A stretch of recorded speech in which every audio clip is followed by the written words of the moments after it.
Magandang hapon, Teacher Stifel again. So, ngayon, pupunta pala ako ng Gaisano kasi bibili ako ng stand fan para sa classroom. Kasing init-init ang classroom, hindi conducive for learning kapag walang electric fan. Naglalakad lang kami ng anak ko, yan kasama ko anak ko. Mabuti nga at umuwi yung anak ko galing sa trabaho, day off niya.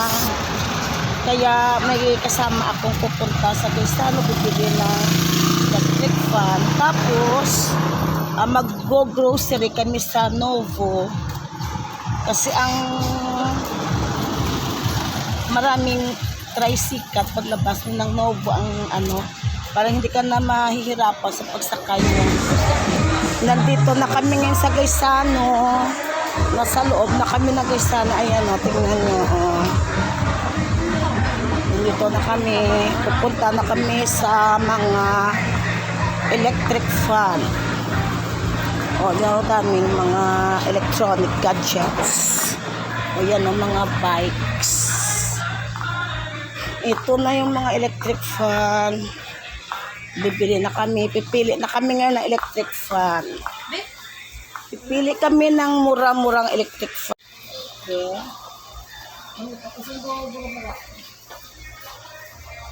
Wala, di ba yung 1 take 1 eh? Asahi is 2070 kanila.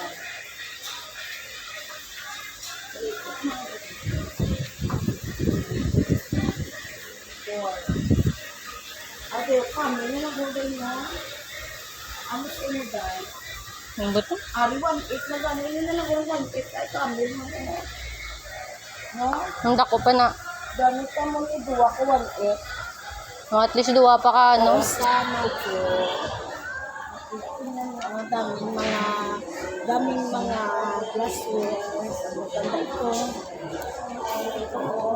Plano ko itong bilihin. Oo. Din yung Kaya ako na.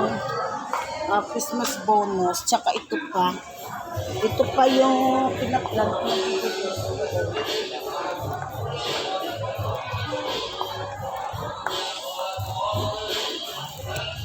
Ito.